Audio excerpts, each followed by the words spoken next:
Seja bem-vindo ao Trail Tropical. Nesse podcast, conversamos com pessoas que compõem a cena de corrida de montanha no Brasil, com o objetivo de conhecer os bastidores delas, nos inspirar com suas histórias e aprender com suas experiências para que possamos nos tornar corredores de montanha cada vez melhores, curtindo esse processo cada vez mais. Meu nome é Nathan Gossenheimer, eu sou um corredor de montanha da categoria amador esforçado e sou também quiropraxista. Trabalho diariamente na minha clínica ajudando atletas e não atletas a se movimentarem melhor e com menos dor em suas vidas. Esse é mais um episódio do Trail Lab. Aqui, uma vez por mês, eu converso com Alex Tomé, um treinador de grandes nomes da elite do trail nacional, e conversamos sobre atualidades do trail, sobre ciência do treinamento e da prevenção de lesões, respondemos perguntas dos ouvintes e mais alguns rolês aleatórios que curtimos conversar. Então, sem mais delongas, vamos para o episódio de hoje. Seu Alex Tomé, estamos de volta aí, mais um Trail Lab, então. Grande papai Gossenheimer, como é que estamos por aí? Acredito que perdendo os cabelos, né, com essa nova fase aí. Ai. Ainda bem que é um podcast, né? Daí o pessoal pode dizer que tem gente que não sabe que eu sou careca, né? E essa piada não fez sentido nenhum. E tá sempre de boné também, né? Tá Então, sempre de boné. Não, mas nesse aqui, especialmente, eu tô sem boné pra mostrar a careca brilhante. isso. Cara, mas estamos aí, seu Alex, sobrevivendo ao puerpério, né? 12 dias de nascimento do Frederico, que veio aí alegrar o nosso mundo e a nossa vida. E estamos aí sobrevivendo às noites em claro, mas com muita alegria e muito amor dentro do possível, né? Boa. Bom, eu treino muitos pais, novos. As mães não tanto, porque geralmente você tem um período aí, quando descobre da gravidez, eu geralmente sou um dos primeiros a saber, porque vem conversar comigo sobre essa questão, né, dos treinos, que acabam mudando bastante. E ali a mulher eu percebo que acaba tendo uma variação muito, mas muito grande de disposição de treinos e até o momento que eu sugiro para que não tenha uma estrutura de treinos que é muito difícil seguir. E é por uma Uhum. questão hormonal mesmo, né? Então tem dias que a mulher está super disposta, vai lá e consegue fazer um bom treino, tem dias que não consegue levantar porque realmente está muito cansada e tal. Então as mulheres acabam saindo da assessoria por esse período. Agora os pais continuam. E só que, cara, é uma fase que é muito difícil, que a minha exigência de treinos baixa muito. Eu já diminuo os treinos, já peço para dar prioridade para dormir quando tem oportunidade, porque eu sei que realmente é muito tenso. E até eu lembro que a gente conversou, né, sobre você fazer Paraty, e eu te falei, cara, se você conseguir fazer uma ultra com um filho recém-nascido, olha, você é um guerreiro, cara, parabéns, porque é Então, muito eu acho desafiador. que hoje, né, olhando pra trás, eu acho que eu tava muito mais iludido do que Eu também acho. confiante. Já tô, na verdade, reavaliando aí minhas decisões e meus comprometimentos. Não sei mais se será possível. Vamos ver, a gente vai conversar aí ao longo do podcast, ao longo das próximas semanas. Não decidi nada ainda, não bati o martelo, mas eu tô, né, pensando aí na possibilidade de talvez deixar o meu retorno para as provas mais pra frente aí.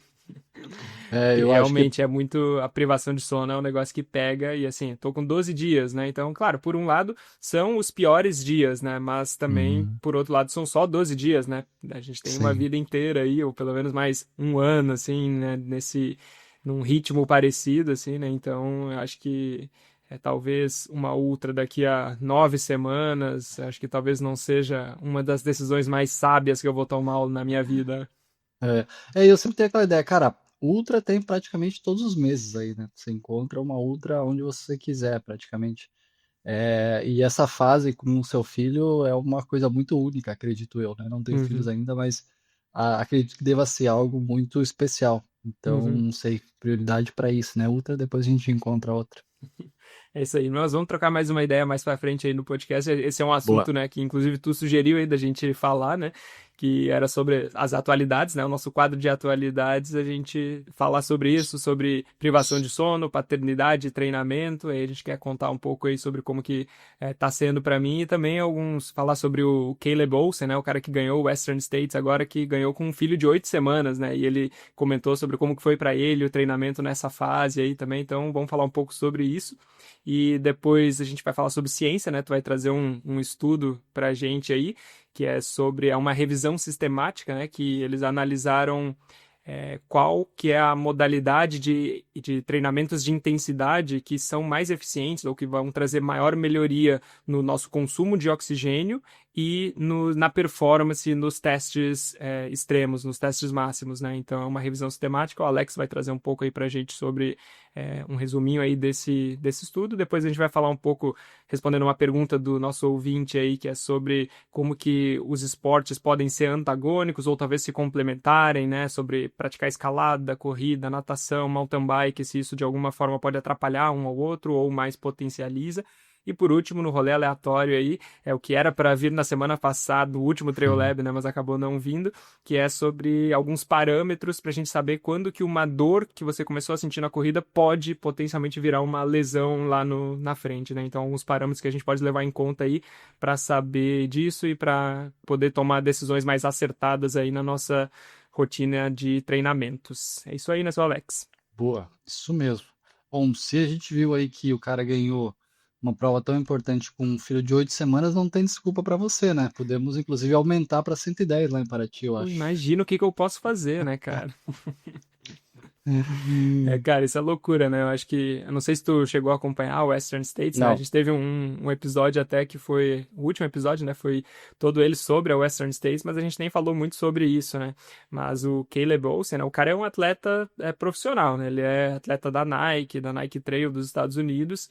E ele venceu a prova no final de junho agora com o bebê de 8 semanas. E aí ele foi num podcast que eu escutei, que é no Single Track.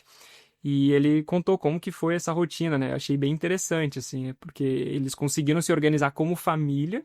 A mulher dele assumiu a bronca, assim, de cuidar do filho durante a noite. E ele dormiu, inclusive, no andar de baixo da casa, né? No andar que não é dos quartos, né? Ele dormiu lá durante, se eu não me engano, nesse último período, né? Nessas 8 semanas ali, desde que o bebê nasceu.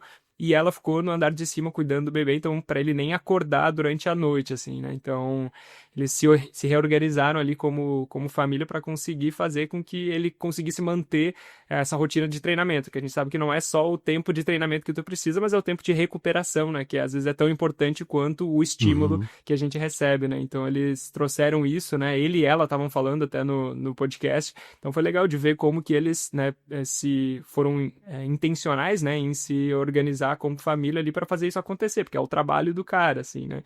Então o meu não é isso, né? Então para mim não faz, tá totalmente distante da minha realidade aí, mas eu achei interessante isso, assim, né?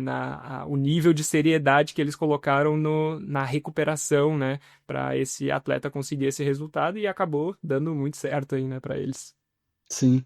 É, se a gente for pensar, eu lembro de dois pontos específicos um pouquinho em relação a isso. Não é exatamente sobre privação de sono, mas é sobre essa questão do que isso representa para o cara.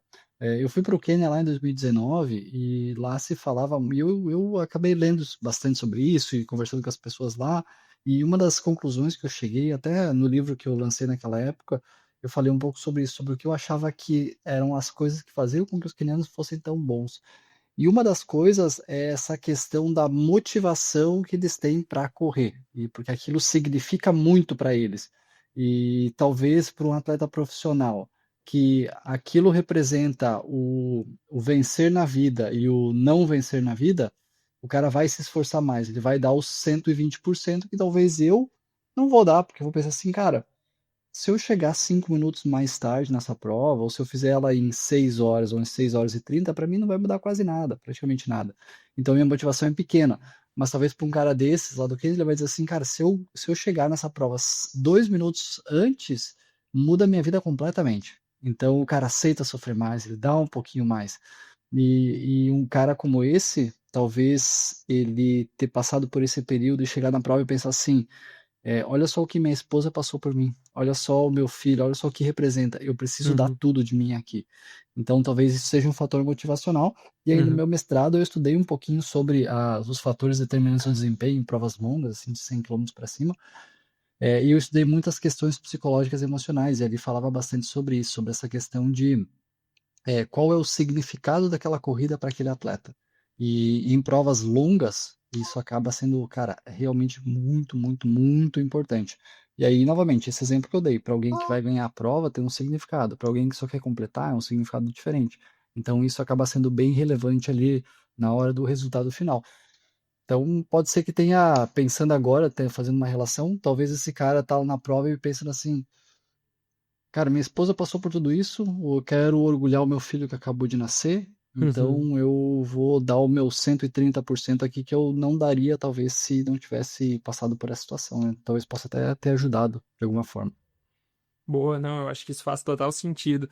Isso foi uma coisa até que eu ouvi de um amigo meu, um grande amigo meu, quando a gente estava, né, conversando sobre a expectativa do filho e tal, antes dele chegar, e falando sobre como que seria a minha rotina, né, querendo ou não, eu e minha esposa, a gente mora aqui no Rio de Janeiro, mas toda a nossa família é do Rio Grande do Sul, né, então a gente não tem uma rede de apoio que nos Sim. ajuda aqui, e a gente estava comentando sobre isso, e nós dois somos autônomos, assim, né, eu trabalho aqui na clínica, minha esposa é psicóloga também, então o período de licença maternidade né, seria mais complicado e tal. A gente estava conversando sobre isso.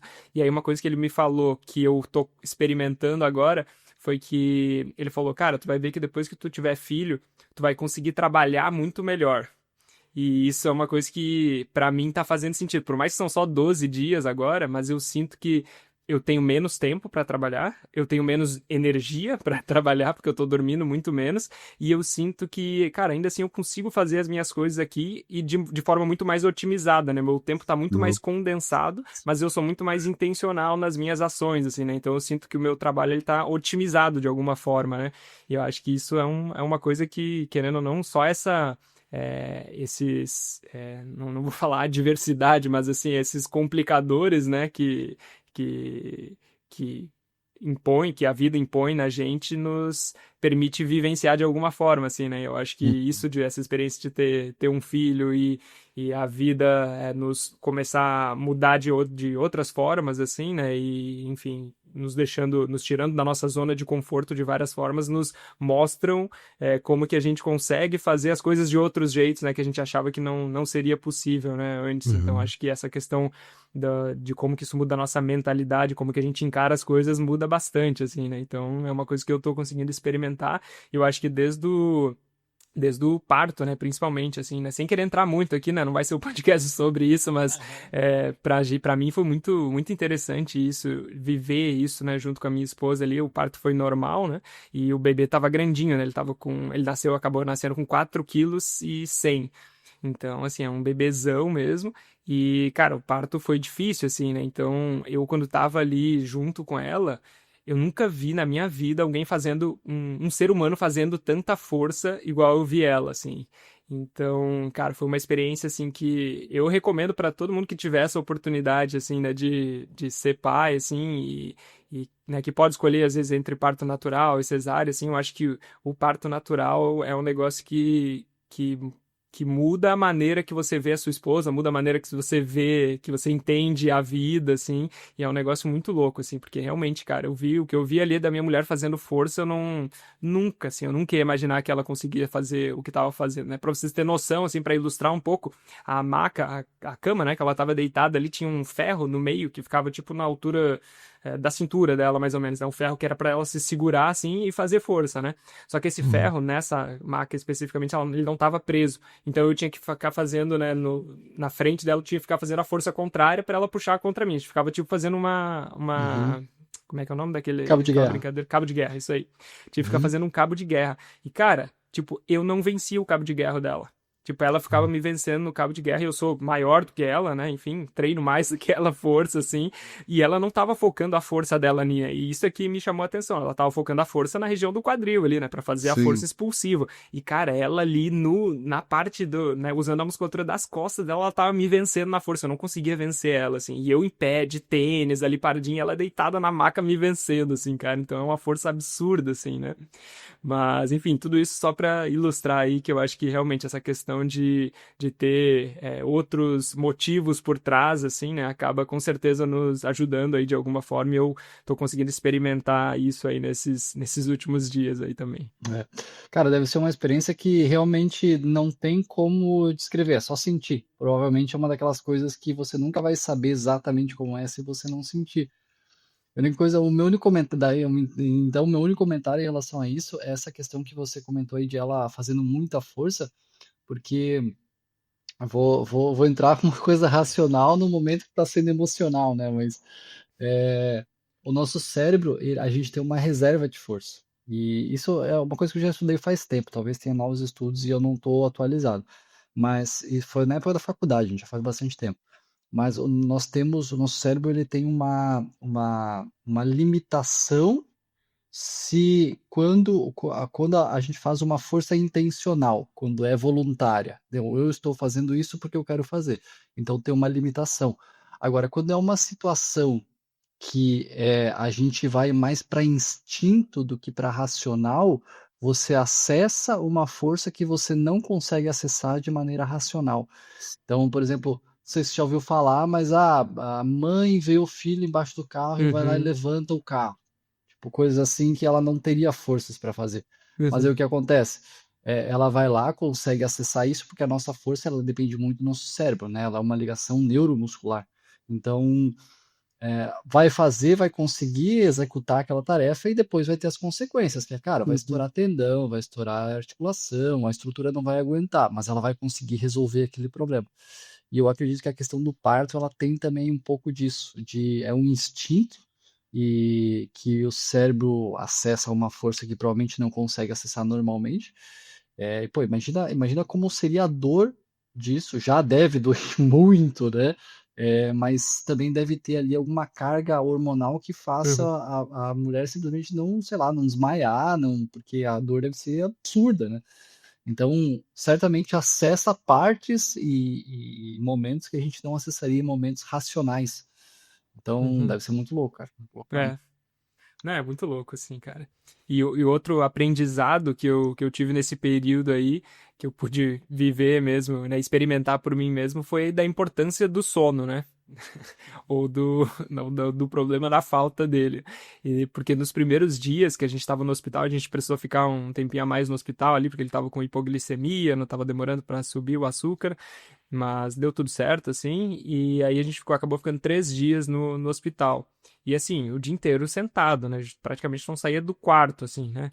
E, cara, assim, os primeiros dias foram caótico, é praticamente virado, assim, né? O dia inteiro, dormindo sonequinhas, assim, né? Durante o dia, bem curta mesmo. Uhum, E, cara, ali no segundo dia, eu comecei a sentir uma dor um desconforto, assim, né? Que eu tinha quando fazia treinos intervalados, assim. Eu tava com, né, nas últimas semanas, fazia um treino intervalado, assim, mais forte mesmo, eu ficava sentindo um desconforto na panturrilha esquerda. E aí, assim, uhum, não tava sentindo nada ali antes do parto, mas ali no segundo, terceiro dia depois, cara, aquela dor voltou. E assim, a única explicação que eu consegui pensar foi da falta de sono, assim, né? Porque estímulo extra eu não tava adicionando nenhum, não sim. tava fazendo nenhum treino intervalado, não tava forçando a minha panturrilha de nenhuma forma, mas por causa da falta de sono, o meu corpo voltou a sentir uma dor ou um desconforto, né, que eu tinha antes, assim, né? E eu, pô, fiquei pensando, cara, como que é importante realmente, né, a gente conseguir ter um sono adequado, né? Como que isso não é só algo que a gente que seria bom se a gente fizesse, né? Mas realmente precisa fazer parte de uma rotina de treinamento intencional, assim, né? Da gente ter claro, né, essa importância do sono, né? Então isso foi ó, outra Uhum. coisa aí que eu aprendi nesses dias. Boa, e até tem também, o sono também foi uma coisa que eu estudei no meu mestrado, e eu também estudei por questões pessoais, assim, uma época, e até porque eu tenho histórico de Alzheimer na família, e o sono é uma coisa que é muito, muito, muito relacionado com Alzheimer. Então, a gente tem essa questão do que a gente sente na hora. E, obviamente, hoje, provavelmente, durante o podcast, você vai esquecer coisas, você não vai conseguir raciocinar com a mesma velocidade. Claro, além da questão física, né? Que você deve estar se arrastando durante o dia, deve ser um dia um pouco mais difícil de lidar, tudo isso. Mas o sono também tem questões meio que irreversíveis no cérebro. Então, no longo prazo, pessoas que dormem menos têm maior incidência de Alzheimer, de demência, esse tipo de doenças que são relacionadas a realmente a funções do cérebro, né? E tem até alguns estudos mostrando assim, se a pessoa tem uma aula, um aprendizado no dia, ela vai e dorme bastante ou ela vai e dorme pouco. E o pouco é 5 a 6 horas, que eu acho que é até quase que normal a galera dormir aí 5, 6 Uhum. horas, né? Comparado com uma pessoa que dorme 8 horas. Essa pessoa que dorme menos, ela retém muito menos. Então, cognitivamente, ela acaba sendo muito, mas muito afetada negativamente. Então, às vezes a pessoa tá aí, pô, eu tô estudando um monte e não tô conseguindo aprender, lembrar as coisas. Cara, é sono. O sono ele é realmente muito relevante nesse sentido. Já tive um atleta também que reclamava muito de canelite. Cara, a gente atacou tudo, tudo, tudo, cara. Treino, físio, fortalecimento, alongamento, liberação, troca de tênis, troca de mecânica, e não tinha jeito. O cara passou a dormir mais, acabou. Acabou o negócio, cara. Então, realmente, assim, o sono é vital. Sem isso, não vai funcionar, não tem jeito. Uhum. Comigo era sempre assim. Quando finalmente estava pegando o ritmo nos treinos, empolgado com cada corrida, visualizando a próxima prova, lá vinha ela. Uma dorzinha chata ou pior, uma lesão que me tirava da trilha. Dor no joelho nas descidas, a canelite gritando quando o volume subia, ou aquela fascite plantar que parece não ir embora nunca. É frustrante demais ver tudo desandar bem quando você está evoluindo, né? Eu sei, porque além de ser corredor, eu atendo corredores há anos na minha clínica. E foi por isso que eu criei o Manual do Corredor Sem Dor. Pensa nele como um manual do seu corpo para a corrida, um atalho que eu gostaria de ter tido lá atrás. Não é teoria, é um guia prático, direto ao ponto, com tudo que você precisa para entender a raiz das suas dores e resolver com autonomia. Você vai aprender a identificar o que está limitando o seu corpo com uma autoavaliação simples e vai receber os exercícios específicos com vídeos para corrigir o problema. Tem até um módulo completo de autoliberação para recuperar mais rápido. E o melhor, com só 15 a 20 minutos de 3 a 4 vezes por semana, sem precisar de academia. Muita gente já sente o alívio logo na primeira semana. E agora, no lançamento, o acesso completo está com R$100 de desconto. E tem 7 dias de garantia. Não gostou? Eu te devolvo cada centavo. Então chega de ser limitado pela dor. Garanto seu acesso com desconto agora e o link está na descrição desse episódio. Eu acho que entra naquela questão do... Tu precisa ter muita sabedoria, acho, nesse retorno, né? Eu ainda não consegui fazer um retorno, né? Desde que ele nasceu, eu Uhum. consegui fazer uma corrida, um dia, que eu consegui botar ele no carrinho, fui na praia, dei uma volta e terminei. Só que tava ventando muito, aí eu voltei e terminei na esteira. Aí fiz aí uns 6, 7 quilômetros, eu acho, de corrida. Então foi o único, né, nesse retorno.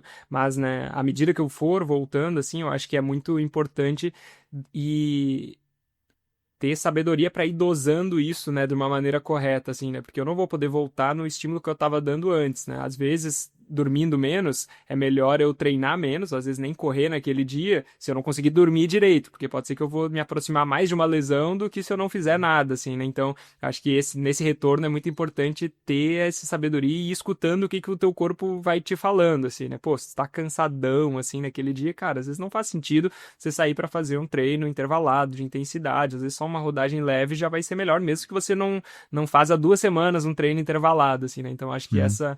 essa sabedoria esse autoconhecimento, né, que a gente precisa ter do nosso corpo é fundamental, né, nesse retorno, assim, porque se não tá dormindo, cara, às vezes é melhor nem fazer nada.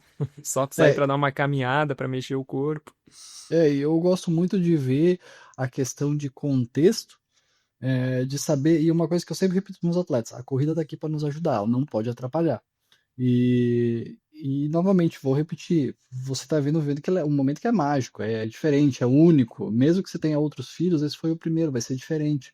Então, acho realmente que a prioridade é total para viver o momento, né? Daqui a pouco, pô, mas a corrida é importante? Cara, é importante. Tá, mas você sempre fala que tem que ter consistência. Sim, tem que ter consistência. Quando a gente está falando de desempenho, tem que ter consistência. Quer evoluir, tem que ter consistência. Só que a gente está falando em longo prazo. E em longo prazo, 3, 4 anos, vai ter momentos que você vai ficar 1, 2 semanas sem treinar, vai ter momentos que você vai ficar um mês treinando menos, vai ter outros 3, 4 meses que você vai treinar muito, mas a tendência tem que ser de progressão. Mas, cara, se quando você fecha assim a foto, para de ver o filme, fecha uma foto específica, vai ter momentos que você vai ver sem treino. E aí tem que entender qual é o contexto, né? Nesse momento, se eu fosse o treinador, eu ia falar assim, Natan, cara, roda 30 minutos quando der, vai aproveitar seu filho, vai tentar dormir, e era isso, cara. Uhum. É isso. E eu acho que, pra mim, até a corrida tem muito essa questão mental também, né? De conseguir me equilibrar também, né? Então, mesmo que talvez eu vou estar cansado e não dormir bem, cara, sair pra fazer uma rodagenzinha leve, tipo, só pra, né, na beira da praia, só pra mexer o corpo, pra mim isso é renovador de alguma forma, assim, né? Então, nem vendo isso como algo que vai me ajudar, né, na performance, nem nada assim, mas só pra questão mental mesmo, pra mim já faz sentido, assim, né? Então, acho que tem todas essas questões que a gente precisa avaliar, né, quando a gente tá pensando sobre isso, assim, né? Mas acho que já falamos demais, né, sobre paternidade, sobre mim. Como é que tá esse retorno aí ao Brasilzão? Porque o nosso último Trail Lab, você tava em território europeu ainda, né? Agora tá de volta, tô sabendo que tá treinando aí bastante, tem uma prova nova aí no calendário. Conta mais aí. É, é isso aí, cara. Assim, é muito legal viajar, muito bom mesmo. Mas eu tava no momento que eu tava afim de voltar mesmo. Essa foi, pô, eu morei 3 anos e meio fora, lá em 2016 até 2019, 2020. Depois eu fiz mais 3 viagens, eu e minha esposa, né? Fizemos mais 3 viagens, uma de 6 meses, uma de 5 meses, e agora que foi 3 meses, mas antes dos 3 meses teve o Ushuaia, que foi uma semana. E daí foi o Ushuaia, Baú, e aí eu fui pra lá. Foi praticamente 4 meses viajando. Cara, mas eu tava muito afim de voltar para casa por, não sei, saudade da rotina também. Viajar é muito legal, mas nesse momento, tava afim de voltar. Esse sentimento apareceu na última semana. Engraçado que Pô, foi certinho. é, nas outras viagens também apareceu na última semana. Então me parece que, sabe aquela ideia do treino que você vai fazer? Se você vai fazer 10 quilômetros, começa a encher o saco no 9, quando é Uhum. 1 quilômetro para acabar. Se você vai fazer 30, começa a encher o saco no 28. Então acho que é aquele negócio da cabeça se preparando já para a próxima etapa. E foi muito legal, cara. Voltamos já lá, a gente tava num período de verão que o dia começava às 4 da manhã e terminava às 9h30. Então, 9h30 estava claro ainda. Então, acabava bagunçando um pouquinho a cabeça e a rotina. Eu sou bem dependente de rotina. Então, às vezes eu ficava trabalhando até as 9, porque, pô, tava claro ainda, ficava trabalhando, Uhum. mandava ver. Ou trabalhava até umas 8 e aí saía para correr, e aí chegava em casa 9h30, 10 horas. E no outro dia já acordava às 7h30, 8, daí parecia, pô, daí já deu meio-dia, cara. Tava meio atropelado, sabe? E aí voltar à rotina aqui, acordar cedinho e tal, eu acho que isso é bem interessante. E aí agora entrei aí num projeto de um amigo meu, um aluno meu aqui de Floripa. A gente sempre já fez algumas provas juntos, treinamos muito juntos, né? Porque, pô, mora aqui pertinho, a gente é bem amigo também. E queríamos uma prova desafiadora esse ano. Mas a gente não queria viajar, queríamos que fosse aqui em Floripa ou pertinho.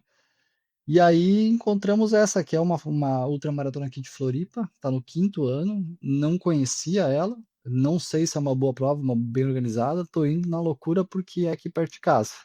E para me motivar para treinar também nesse período de frio. Então vai ser 75 quilômetros, e aí é uma prova com perto de 2.000 de altimetria, um pouquinho menos, então uma altimetria bem moderada, bem tranquila. Então isso até facilita, né, fazer a prova. Só que ela tem um agravante que para mim cara, é muito, muito, muito, muito pesado, que é a areia. Então, dos 75 km, eu acho que tem aí pelo menos uns 35, 40 de areia. Então, cara, é uma prova linda, tá? Vai passando pelos costões ali de Floripa, principalmente a parte sul, leste, ali, cara, sensacional. Lagoinha do Leste, essas praias bem conhecidas aqui, ó. A Lagoinha do Leste é uma praia que você só chega por trilha. E quem já foi ali, quem já fez essa trilha sabe que, cara, é um dos lugares mais bonitos do mundo que eu já vi, cara. Realmente é muito, muito, muito bonito. Só que é bastante areia, né? Então a gente tá. Só que aqui a gente tem um privilégio que a gente tem poucas vezes, que é treinar no local de prova. Então a gente está fazendo vários trechos assim da prova também para se ambientar, saber certinho onde é areia fofa, onde é areia dura, como é que são as trilhas. Então tá sendo diferente. E aí às vezes, já voltando um pouquinho do que a gente falou agora há pouco, eu percebo que às vezes eu tô muito empolgado para treinar, eu treino muito bem. Às vezes eu tô num período que pô, tá um pouquinho mais chato para treinar e tal, aí vou tentando manter o máximo de treinos possíveis e engatei um período onde eu tô muito empolgado para treinar. Então, desde que eu voltei, já faz aí acho que umas 2 semanas e meia, eu venho treinando todo dia e uma vez por semana treinando 2 vezes por dia.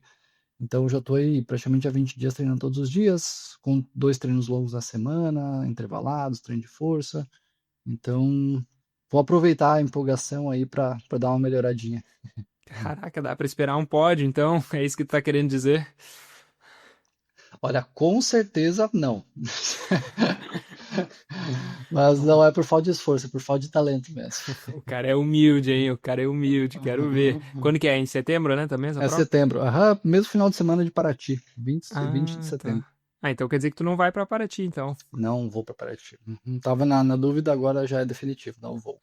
Olha aí, um motivo a menos aí pra eu ir pra Paraty, então, agora, pô. É, é também tem outro porém também, né, Nathan?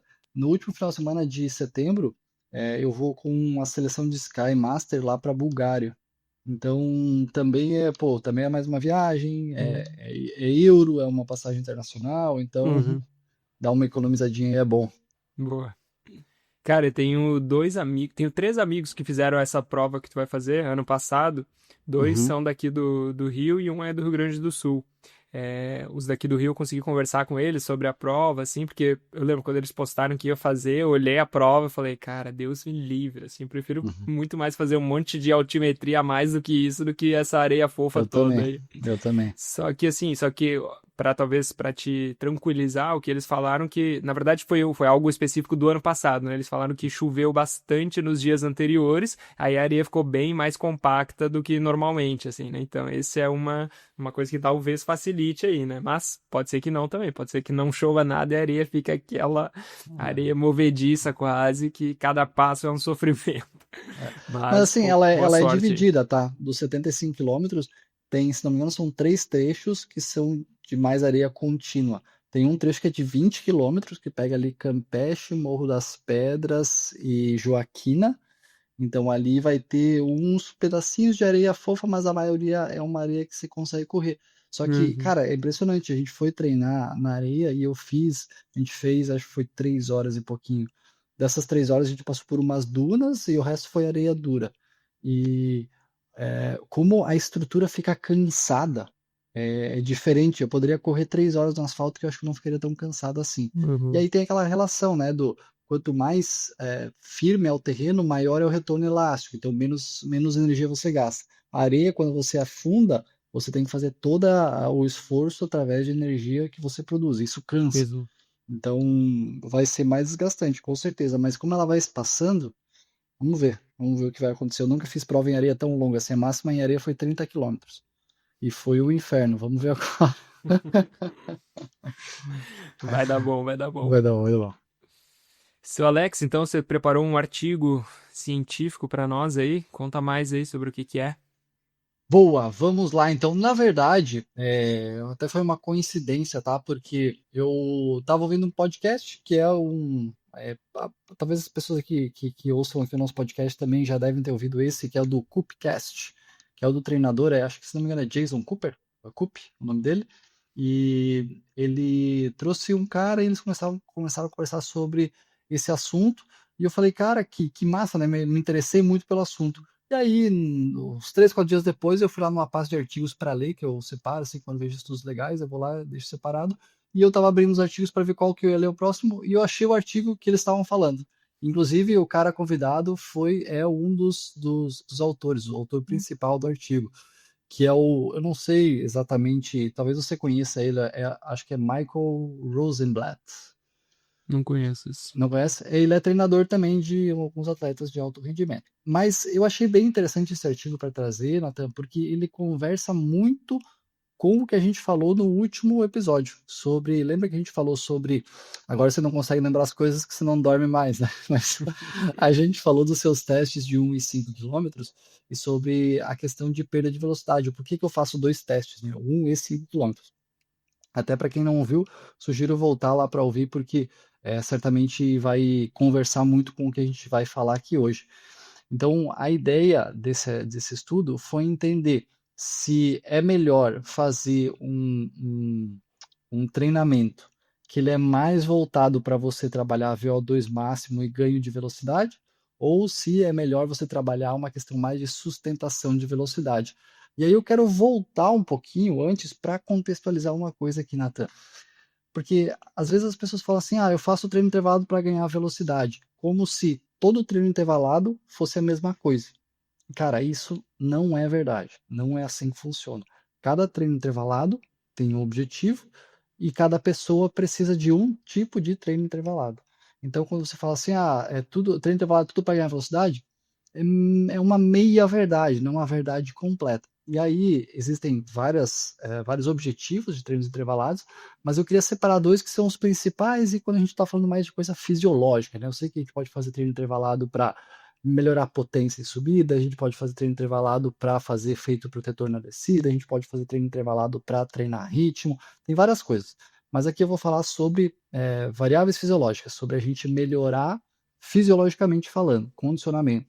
Então, a gente vai falar de treinos de VO2 máximo e treinos de linear anaeróbio. Então, são 2 treinos diferentes. O VO2 máximo, aí seria uma característica um pouco mais de você gerar adaptações centrais no coração. Quando eu falo centrais, eu estou querendo falar coração, eu sei que tem outras definições, mas aqui eu estou falando de central coração. Então, você vai trabalhar no coração para melhorar isso. Então, serão treinos muito, muito, muito intensos. Então, treinos que necessariamente precisam ser repetições curtas, porque a intensidade é tão alta que você não vai conseguir sustentar por muito tempo. Então, vai ser repetição de até no máximo 3 minutos aqui. Mas assim, ó, 3 minutos é os muito longos. Eu costumo usar até 2 minutos, 2 minutos e meio, por aí, não passaria disso. Tem lá de 30 segundos, tem de 1 minuto, tem de 1 minuto e meio, tem de 2 minutos. Então, repetições curtas. O que é muito importante nesses treinos? Que a recuperação seja longa também. E então, uma relação de 1 para 1 praticamente. Se você vai fazer um treino intervalado de 2 minutos, se tem 2 minutos de estímulo, tem 2 minutos de pausa. Por quê? Para ter uma recuperação completa. Porque o próximo precisa ser tão intenso quanto o anterior. Então, imagina que a gente faz lá 10 repetições de 2 minutos, que é para te manter nessa intensidade por 20 minutos. Porque se você fosse fazer continuamente até aguentar, você ia aguentar uns 5 no máximo. Então, a gente quer te expor 20 minutos, então você precisa de recuperação completa. Isso é para treinar velocidade, você está ganhando velocidade. Quando a gente fala lá nas repetições um pouco mais longas, lá a gente está falando de limiar anaeróbio, que é um trabalho de capacidade oxidativa, que é um trabalho de você sustentar mais a sua velocidade. Então aqui você pode ganhar velocidade? Até que pode, mas não é a maneira mais eficiente de fazer isso. Qual que é o objetivo aqui? É você sustentar melhor a velocidade que você já tem. Então, você vai fazer repetições longas, que a gente está falando aí entre 6 e 30 minutos. Então, são repetições bem longas. E um intervalo muito curto, uma relação geralmente de 4, 5 para 1. Acho que até a gente já falou dessas relações aqui no podcast. Então, uma repetição de 5 minutos com 1 minuto de intervalo. Por quê? Porque você não quer recuperação completa. Você vai fazer uma intensidade que ela é alta, mas ela não é tão alta assim. Para você gerar, eu vou tentar falar isso de uma maneira muito simples, tá? Quando a gente vai fazer esses treinos, você vai gerar um monte de subprodutos, porque quando a gente gera energia e usa essa energia. Quando você usa essa energia, sobra um monte de subprodutos que vão ficar ali na corrente sanguínea. E isso vai começar a se acumular, se a intensidade for aumentando, e gerar desconforto. Então, esse tipo de treino tem que ter uma recuperação curta para que você não tenha uma remoção completa desses subprodutos, para que eles continuem gerando desconforto, para que o seu corpo aprenda a lidar com esse desconforto. Aos poucos, você vai ser mais eficiente para lidar com esses subprodutos e pegar eles e utilizar para gerar mais energia. Então você vai sendo eficiente nessa reciclagem, e aí sim você vai. Por isso que você vai sustentando melhor a velocidade que você tem. Você não está ganhando velocidade, mas você está conseguindo usar mais a velocidade que você tem. Isso é uma coisa que a gente já falou aqui também. Se a gente pegar um pessoal da elite, esse pessoal consegue sustentar aí 85, 88% da velocidade máxima. Nós conseguimos 60, 65, 70. Então, olha essa diferença. Se a gente simplesmente conseguir sustentar melhor nossa velocidade, a gente melhoraria muito sem ganhar velocidade, só usando melhor a velocidade que a gente já tem. Então, esse estudo, ele fala muito sobre isso. E aí tem 2 pontos, tá? E aí eu vou usar mais o que eles falaram no podcast do que o estudo em si, porque eu achei muito legal a maneira como que eles abordaram isso lá no podcast. Até depois a gente pode colocar aqui para o pessoal ouvir. É em inglês, né? Então não tem essa limitação. Mas eu sei que ele posta esses mesmos podcasts no YouTube. E lá tem legenda, então quem quiser ver pode ver por lá. Mas eu achei interessante algumas coisas que eles falaram. Uma delas é que, segundo eles, segundo o Rosenblatt, que é o autor principal, ele meio que fala assim, cara, se você é iniciante, se você está começando, se você corre há, sei lá, 1, 2 anos e tal, meio que você só não pode se machucar. Se você continuar treinando, você vai evoluir. Só que aí eu lembro de um professor que eu tive, que ele falava assim, não é porque o iniciante vai evoluir a qualquer custo que qualquer coisa que ele faça é bom. porque tem uma forma tem um jeito de evoluir mais. Então, tem essa questão. O iniciante continuar treinando, ele vai evoluir. Isso é o que eles falaram no podcast. Mas eu vejo por outro lado também, que quando você faz um trabalho mais eficiente, mais voltado para o que ele realmente precisa, ele vai evoluir mais rápido, de maneira mais segura. E já do outro lado, ele falou, cara, o pessoal do alto rendimento é uma parada diferente. Ali o cara já está muito próximo do limite fisiológico, e esse cara aqui você vai ter que encontrar uma forma de melhorar muito eficiente. O treinamento tem que ser muito eficiente para ele melhorar, porque ele já é muito bom. É aquela ideia, né? Imagina que a gente tem um teto. Se você treina muito tempo, você já está muito próximo desse teto. Agora, pessoas que estão começando agora estão muito longe desse teto, tem muito a evoluir. Então, tendem a evoluir mais, né? E outro ponto que eles abordaram também, que aí é o ponto principal assim, do artigo, eu diria, segundo ele, a melhor maneira de treinar depende muito do nível do atleta. Então, se é um atleta que está começando, esse atleta tende a não conseguir sustentar a velocidade por muito tempo. Tende a perder velocidade de maneira muito, muito rápida. Então, por exemplo, uma pessoa que corre aí há pouco tempo, para chegar a 21 quilômetros, essa pessoa vai perdendo velocidade no meio do caminho por alguns motivos, o músculo ainda não está pronto, a pessoa ainda não está pronta para sustentar aquela dor, aquele desconforto, então ela vai perdendo muito fácil. Então sugere-se que para essas pessoas se treine mais limiar anaeróbio. Então se treine mais esses intervalados de repetições longas. Já para o cara que é um rendimento um pouco maior, a elite, alto rendimento, esse cara tende a já sustentar muito bem a sua velocidade, porque ele já está acostumado a fazer isso, ele já é um cara muito bom. Então, sugere-se que ele tenha que melhorar a sua velocidade. Então, seria o primeiro um treinamento mais de limiar, o segundo um treinamento mais de VO2 máximo. Seria coisas um pouquinho diferentes. Mas aonde que isso se conecta com o que a gente conversou no episódio passado?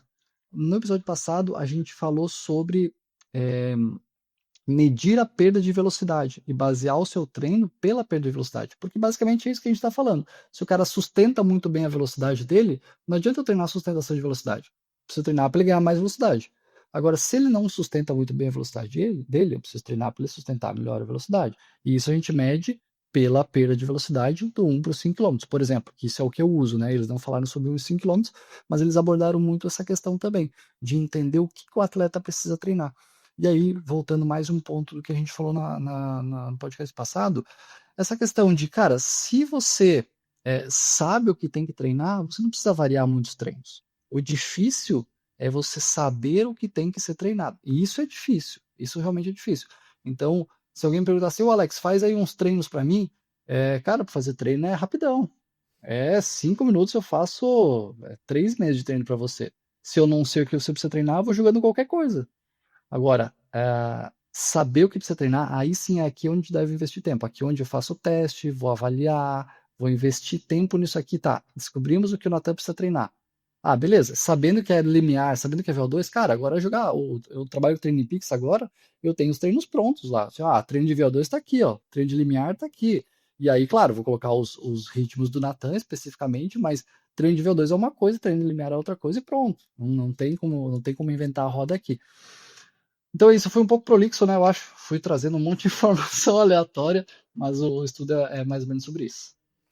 Show. Não, acho que faz total sentido, assim. Eu acho que, pelo menos eu penso bastante sobre isso, assim, né? Até na minha abordagem clínica, assim, também, né? Com os pacientes, né? Eu acho que isso que tu falou faz total sentido. Se a gente não sabe o que precisa fazer, né? A gente pode ir por vários caminhos diferentes que não vão nos levar para o lugar que a gente gostaria, né? Então, uma das coisas mais importantes que a gente pode fazer é entender o que a gente está precisando melhorar. Uma vez que a gente sabe, é aquilo, é o feijão com arroz que muitas vezes a gente já até sabia fazer, só que não sabia da importância que aquilo teria no nosso treinamento, assim, né? E isso é algo que até, né, para o pessoal que né, se interessa pelo manual do Corredor Sem Dor, né, vai ver que entrando lá, né, no programa, você vai ver que os exercícios que tem ali, os movimentos, é coisa que, né, você talvez já sabe fazer, que já pode ter visto em outros lugares, mas a diferença mesmo ali é de você fazer aquela parte da autoavaliação e de Hum, entender o que que você está precisando fazer, onde que estão as suas restrições de mobilidade, onde que estão talvez umas inativações que está precisando melhorar, e aí uma vez que você sabe disso, você sabe quais exercícios faz para corrigir ou quais outras abordagens utiliza para corrigir aquilo, né? Então o mais importante mesmo é saber o que fazer, entender o que você precisa fazer, e eu acho que né, isso que eles trazem também é muito importante, assim, né? Eu acho uhum. que muitas vezes se a gente fica simplesmente querendo replicar os treinos, né, que a gente vê o pessoal fazendo, a gente não vai para nenhum caminho, né? Porque pode ser que aquilo não é o que vai ser melhor pra gente, pode inclusive aproximar mais a gente de uma lesão e nos distanciar mais dos nossos objetivos e até de uma constância, né, na corrida, né? Então acho que Sim. faz total sentido. É, Eu não te interrompi em nenhum momento porque eu tava só absorvendo mesmo aí esse conteúdo. boa. Não, eu acho que é um pouquinho sobre isso, né? Porque a gente tem essa questão tem dois pontos que eu queria comentar aqui, de a gente treinar com outras pessoas e acabar fazendo os mesmos treinos. E aí, por ser talvez iniciante, porque eu penso que o pessoal do alto rendimento tem treinador, esses caras tem alguém que tá ajudando. Mas as pessoas que não têm treinador e que não são alto rendimento, às vezes você tá aí repetindo treino com um amigo e realmente pode estar evoluindo, porque simplesmente você ainda tem muito a evoluir. Então, você se expor vai acabar fazendo com que você evolua. Mas não necessariamente essa é a melhor maneira de você evoluir. E outro ponto que eu acho que é bem interessante a gente analisar aqui, ah, eu falo muito sobre assim, essa aqui é a maneira mais eficiente, assim que você deve fazer e tal, tal, tal. Só que sempre a gente precisa avaliar também qual é o contexto da pessoa naquele momento. Isso para mim é muito importante. A corrida, para mim, ela é um esporte de ciclos. E tem dois. Por isso que eu peço para as pessoas não fazerem muitas provas. Porque vai ter dois. Vamos supor que você tem duas provas alvo no ano. Vai ter dois momentos do ano, cara, seu treino vai ser regrado, vai ser exigente, vai ser aquilo, e não dá para mudar, é pancada, não tem como fugir. Beleza. Mas vai ter momentos que é de transição, que você fala assim, cara, o melhor treino pro Natan hoje é fazer 12 repetições de 1.000 no limiar, tal, tal, tal. Cara, o Natan acabou de passar a prova, ele não tá afim de treinar assim agora. Então vamos fazer o seguinte, Natan, o melhor pra você é 12 de 1.000, mas vai lá rodar 40 minutos, cara. Vai lá de boa, dá uma relaxada aí, porque você treinou pra caramba lá. Eu não tô pensando no Natan daqui um mês, tô pensando no Natan daqui 5 anos, 10 anos, continuar correndo. Então, entender esses ciclos é muito importante. E aí, as pessoas que ouvem aqui a gente com regularidade vão começar a conectar algumas coisas, que é, tá, o Alex não gosta que o cara faça muitas provas. O Alex não gosta que o cara corra forte quando é para correr leve. O Alex está falando agora em ciclos. Por quê? Porque tudo isso se conecta, cara. Eu tô pensando em 5, 10, 15, 20 anos você continuar correndo. E não é sustentável você ficar fazendo 10, 12 provas no ano. Não é sustentável você ficar correndo forte quando é para correr leve. Não é sustentável você estar sempre com o pé lá embaixo, sem ter períodos de transição. Não é sustentável. A corrida é um esporte que ela depende de longo prazo, de continuidade. Se você pensa assim, não, eu vou correr só mais esse ano e vou parar, beleza, aí tudo certo, aí pode descer o pau. Mas se você pensa em daqui 10, 15, 20 anos, cara, não adianta, você precisa ter esses períodos bem específicos e respeitá-los, porque senão, cara, vai quebrar, não tem jeito, a nossa estrutura ela não vai aguentar. E eu acho que isso se conecta bem com o nosso próximo tema, né? Que é a pergunta do ouvinte, que veio do Carlos Alencar, né? Vou trazer aqui e a gente continua nesse assunto. Boa. Ele mandou essa pergunta aí. Sou fã do seu podcast, não perco nenhum. Uso até o boné nas provas e treinos. Tenho uma dúvida em relação aos esportes antagônicos. Pratico escalada, trail run, natação e mountain bike. De alguma maneira, um pode atrapalhar o outro. Questão de flexibilidade, força, peso. Acredito que cada um tem demandas diferentes. Como eles se relacionam? Eu acho que é um Boa. pouco, né, parecido com isso que a gente, né, vinha falando até aqui, assim, né? Eu acho que se a gente olha pro a elite, né, o que que a elite acaba fazendo, assim? Tem atletas de elite que que são especialistas em 2 esportes ou 3 esportes, né, como o triatlo, assim, mas no trail a gente vê muito atletas de elite do trail que são também atletas de elite do esqui mountaineering, né, tipo aquela modalidade de esqui que você tem que ficar fazendo força mesmo, montanha acima ou, né, no topo da montanha, então você tem que fazer muita força e acaba trabalhando muito, né, uma musculatura principalmente de loja posterior, né, isquiotibiais, assim, essa musculatura fica muito forte, assim, e eles usam isso, né, conectando com o que tu falou agora, eles usam isso num outro ciclo de treinamento, né, que é enquanto tá inverno, que lá na Europa, nos Estados Unidos, eles não conseguem treinar nas montanhas, assim, Uhum. né, subindo, porque tá tudo cheio de neve, aí eles usam esse esporte para conseguir até ter um ciclo diferente, assim, fazer uma coisa diferente, né, são ali 3, 4 meses por ano, do ano, 4, 5 às vezes, né, do ano que eles vão estar fazendo um esporte, e aí depois muda tudo, né, e aí faz 5 meses de outro esporte, e aí quando já tá cansando de um, volta pro outro, né? Talvez já tava com saudade de um estímulo diferente também.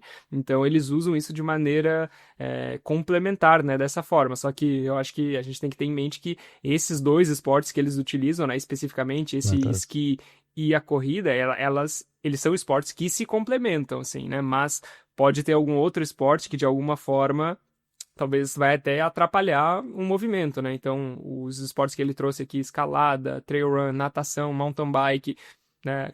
Enfim, são esportes bem específicos, assim, mas tem alguns outros que vão realmente aumentar o nosso peso, né? Igual ele trouxe, questão Uhum. de flexibilidade, força, peso. Tem alguns esportes que a gente vai aumentar a nossa massa mesmo, né? A quantidade de massa muscular no nosso corpo, e isso vai aumentar peso. E logo isso vai atrapalhar, talvez, a gente para conseguir subir montanha acima, né? Quanto mais pesado a gente tiver, mais força a gente tem que fazer no músculo e mais vai fadigando, né? Aquela musculatura. Então, realmente, tem alguns esportes que eles vão ser concorrentes, né? Em alguns aspectos, né? Ou antagônicos, como ele trouxe. Mas isso de novo, né? Pensando numa elite, assim, né? Pensando no cara que qualquer diferença, às vezes, vai resultar em algum vai ter algum resultado, né, muito mais significativo para ele, né? Quando a gente traz às vezes para nossa realidade aqui, que a gente não vive disso, às vezes ter esses esportes diferentes pode ajudar a gente a ter essa constância, né? Nos conseguir manter no esporte por mais tempo, assim, né? Por anos e anos, porque a gente consegue ir intercalando, quando cansa um pouco de um, vai para o outro, assim. Então, acho que ter isso, né? Se, né? Para quem não é atleta de elite, assim, eu acho que isso não atrapalha, inclusive pode ajudar, assim. Mas se a gente está pensando puramente em performance, aí eu acho que tem alguns esportes que realmente podem ser concorrentes ou antagônicos de alguma forma, enquanto outros se complementam, né? Inclusive ajudam, né, a melhorar, né, a performance, melhorar às vezes capacidade fisiológica, né, sem o impacto às vezes da corrida. Então que acabam de alguma forma somando, né, pra gente. O que que tu acha sobre isso aí? Olha, eu até ia falar que eu acho que depende muito se os esportes vão ter uma interferência ou se eles vão ter uma transferência. São coisas bem diferentes. Então, por exemplo, a gente falou dos noruegueses aqui, acho que foi no último podcast, e a gente falou sobre eles usarem a bike como complemento da corrida. Por quê? Porque a corrida, mecanicamente, é o esporte que menos aceita horas, ou seja, o cara no ano, se você comparar os esportes, a corrida é o esporte onde os atletas estão menos expostos ao esporte em si. Por quê? Porque você vai ficar batendo o pé no chão e aquilo pode lesionar. Então, eles complementam com a bike e eles estão transferindo os benefícios, né? Então, isso é uma coisa muito positiva. Por outro lado, eu posso pensar em um atleta meu que joga futebol. Esse atleta que joga futebol, ele joga futebol na terça, na quarta ele está muito cansado, ele não consegue correr. Então aqui não é, aqui tem uma interferência, que é diferente. Então aqui você acaba tendo uma coisa negativa. Assim como, por exemplo, o Natan mora no Rio é um monte de praia, o Natan gosta de ir para a praia, ele gosta de estar lá com o peito de fora, né, musculoso, peitoral, bíceps gigantesco. O Nathan não vai usar isso na corrida. Ele faz lá musculação, que é um esporte, só que ele vai para a corrida e ele acaba perdendo a economia de corrida porque ele tem muito músculo. Esse músculo é uma coisa boa, só que para a corrida naquele momento vai causar uma interferência, vai ser ruim, então vai atrapalhar. Então depende muito disso, né? Qual que é o seu objetivo? Cara, meu objetivo, e isso é uma coisa que às vezes eu pergunto para alguns atletas, tá? Qual que é o seu objetivo? Cara, na verdade, eu quero fazer bike aqui porque eu gosto de pedalar. Ah, então beleza. Então você vai pedalar, tá tudo certo. Porque aqui seria melhor você correr. Mas se você gosta de pedalar, a gente coloca um pedal, beleza, tá tudo certo. E às vezes é até uma pergunta conversando com os atletas, eu faço assim, olha, vale a pena você sacrificar uma coisa que você gosta tanto por 3 meses para chegar lá na prova e talvez ganhar uns 5, 10 minutos? Ou será que vale você ficar 3 meses fazendo aquela coisa que você gosta, mesmo que você chegue a 5, 10 minutos mais tarde lá na prova? Então, isso é uma coisa que vale se questionar, porque não é tudo por desempenho na corrida, também tem que questionar o que faz sentido para você, né? Porque a gente aqui, mesmo os atletas de alto rendimento, e eu treino vários, os caras vão acordar, vão treinar, vão para o trabalho e voltam Uhum. para casa depois. Então, mesmo o pessoal de alto rendimento não é profissional, eles não vivem disso. Então, por isso que eu estou falando muito sobre contexto hoje, né? Então, esse contexto para mim faz muito sentido, vale muito a pena dar uma olhadinha. Mas um conceito que eu tenho para mim é: se você vai fazer dois esportes, você provavelmente não vai ser a melhor versão de você em nenhum deles. E aí eu vou explicar. Se você disser assim, o Nathan falar assim, cara, eu quero fazer corrida e eu quero fazer escalada. Ou quero fazer corrida de trilha e quero fazer corrida de asfalto. São dois esportes diferentes. Os dois são corrida, mas são dois esportes diferentes. Posso fazer os dois? Pode. Vai ter transferência.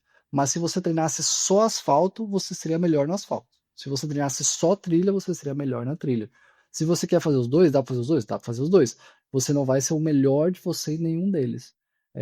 Mas eu gosto de fazer os dois. Cara, então faz os dois. Não questiona isso. Mas se você quer fazer mais de um esporte, você provavelmente não vai chegar ao seu ápice em nenhum deles. Mas eu, por exemplo, corro as duas. Eu corro montanha e corro asfalto, porque eu gosto de correr os dois. Então eu sei que se eu ficasse só treinando maratona de asfalto, eu provavelmente já teria um tempo de maratona muito melhor. Assim como se eu ficasse só correndo montanha, provavelmente eu teria tempos melhores na montanha. Então, vai aquela questão de isso o que que é mais importante para você? É você ter um melhor desempenho nesse esporte específico ou ficar fazendo as duas coisas que você gosta? Cara, para mim é fazer as duas coisas que eu gosto. Então, beleza. Então, essa responde a sua pergunta, né? Eu acho que assim, talvez só pra botar um pouquinho de lenha na fogueira, né? Eu vou dizer que eu discordo em partes, né? Eu acho que a gente tem um exemplo, né, na corrida de trilha e no esqui, que é o Remy Bonnet, né? Aquele atleta suíço, acho que é, se eu não me Uhum, engano, ou uhum. francês, né? Que ele, pô, foi campeão da Golden Trail Series, né, da Salomon, e foi campeão também, eu não lembro agora de qual circuito, assim, mas é o maior circuito de esqui mountaineering, assim, né, então o cara, tipo, né, é um exemplo aí de alguém que foi muito bem sucedido nos dois, assim, né, pode Uhum. ser que ele talvez seria um melhor corredor se ele não fizesse esqui, pode ser, ou e o contrário também, né, pode ser que ele seria melhor esquiador, talvez se ele não corresse, talvez, mas talvez não, porque o esqui, né, precisa da neve, aí ele teria que ficar viajando entre, né, hemisfério norte e sul para treinar na neve durante o ano inteiro, assim. Então acho que é difícil de, né, ver como que isso seria na realidade, assim, mas eu vejo que de alguma forma esses esportes se complementam e somam para ele conseguir ter performances melhores nos dois, assim, né? No esqui ele consegue ter mais essa musculatura, né, principalmente de posterior, ele consegue trabalhar bem e ele consegue ter um ganho cardio, né? Sem ter o impacto da corrida, e na corrida ele consegue continuar, né, tendo esse efeito sem ter a neve ali para estar treinando o esqui, né? Então acho que de alguma forma se complementam, sim, mas é difícil a gente saber, né, como que ele seria se não tivesse um ao outro, assim, né? Mas acho que ele é um exemplo aí de alguém que conseguiu ter sucesso, né, em duas modalidades ao mesmo tempo, assim, né, no mesmo ano, tendo sucesso aí nas duas temporadas, né? Só não podemos tratar como exceções, as exceções como regras, né? Esses são caras especiais, né? A gente teve, já vou trazer um outro cara especial aqui, que aí não tem nada a ver com o assunto. Se não me engano, foi o Michael Jordan que jogou golfe também, não foi? Então ele era um cara extremamente o melhor de todos os tempos, provavelmente do basquete, e ele foi um excelente jogador de golfe. Não tem nada a ver uma coisa com a outra. É porque ele é um cara geneticamente especial. Então isso também tem que considerar. Mas conforme a gente conversou no começo, né? A bike às vezes complementa a corrida. O esqui e a corrida de montanha, cara, elas têm uma relação muito próxima. Então, provavelmente aqui deve ter uma transferência aí, sim, com certeza. Mas é isso, acho que tá respondida aí, né, a dúvida. Acho que a gente, né, querendo ou não, pensa parecido aí, mas é interessante esse exemplo aí, né, de um atleta que em duas modalidades ao mesmo tempo, né, tem bons É, resultados, assim, né. Acho que isso é um pouco mais comum lá na Europa, nos Estados Unidos, né, porque tem essa questão das temporadas, né, é, mais dos definido, né? As estações mais isso, as definidas, assim. estações. Tem essa questão das estações mais definidas e acaba Uhum. que tu consegue ter esportes, né, que tu só pode praticar numa época do ano, em É, outra não, assim. Aqui no Brasil a gente pode praticar tudo não, né, porque o esqui não, é. mas tudo que a gente pode praticar, a gente pratica durante o ano todo, né, e fica mais difícil até de criar esses ciclos, né, que nem tu comentou antes da importância disso, né, pra gente fica mais difícil, né, pra eles fica muito claro, né, geralmente ali dezembro, janeiro, fevereiro, o pessoal não tá correndo em trilha, né? Então fica muito mais fácil. Eles sabem que a temporada vai começar ali em fevereiro, final de fevereiro, março, é que eles começam a correr, né? Uhum. E a gente aqui não, a gente pode correr em trilha, em qualquer montanha, durante o ano todo, praticamente, né? Então, se a gente não for intencional na gente, ir lá e montar, né, o nosso planejamento e criar esses ciclos assim, a gente, né, corre o risco de ficar sempre tentando tá cada vez melhor e acabar entrando às vezes num burnout aí de treinamento, né? É. Mas, ó, pessoal que corre aí, natação, bike, musculação, excelente, tá? Manda ver, porque vai ajudar provavelmente. Se puder correr mais, vai ser melhor, mas às vezes não pode correr mais por uma questão de lesão ou por gostar de fazer os outros esportes também. Então, tem coisas positivas aí para vir dos outros esportes também. Excelente, vamos para o nosso último quadro então, rolê aleatório. Isso aí não é tão aleatório assim, né, na verdade, mas a gente acabou colocando aqui, que foi basicamente de parâmetros, né, que a gente pode ter para saber quando que uma dor pode, né, potencialmente virar uma lesão, né, é algo que eu converso diariamente aqui com meus pacientes, assim, e com o pessoal que está no manual do Corredor Sem Dor também, que a gente foi fazendo uma consultoria, e aí é algo que está bem ativo na minha mente aí nas últimas semanas, e que eu conversei bastante, né, com várias pessoas diferentes, então acho que pode ajudar aí os ouvintes também, né? E eu acho que isso é algo muito, essa parte da educação, da gente entender como que o nosso corpo funciona, é algo que eu vejo como importantíssimo, assim, num processo tanto de reabilitação como de prevenção de lesões, assim. Eu acho que muito do meu papel eu vejo como profissional da saúde não só ajudar a pessoa ali mexer no músculo dela, nas articulações e devolver uma Uhum. mobilidade, mas de estar educando ela de alguma forma sobre como que o corpo dela funciona e como que ela pode cuidar melhor do corpo, né, para dar autonomia para essa pessoa, porque isso é o que a gente sabe que vai garantir ou vai aumentar a chance, pelo menos, dessa pessoa passar mais tempo vivendo sem dor, né? Então eu pensei aqui, separei em alguns parâmetros e aí eu pensei em conversar sobre algum deles e se tu quiser me cortar em alguma hora, Alex, pode cortar e a gente elabora um pouco mais aí. Manda ver, É, manda ver. primeiro deles foi sobre quando que essa dor aparece. Então, isso muda tudo, né? Dependendo quando que essa dor tá aparecendo, ela vai mudar muita coisa, né? E às vezes pode ser que o momento que ela aparece vai ser algo, vai ser um prognóstico mais positivo, né? Vai ser algo que potencialmente não é tão sério, e às vezes pode ser que seja algo mais sério, dependendo de quando que aquilo tá aparecendo, né? Então, basicamente, se é uma dor que a gente começa sentindo no começo da corrida, mas ao longo da corrida essa dor ela vai aliviando, ela tem uma chance de ser uma questão mais leve, mais fácil de se resolver, assim, né? Que ao longo do tempo ali, à medida que a articulação, né, vai esquentando, assim, né?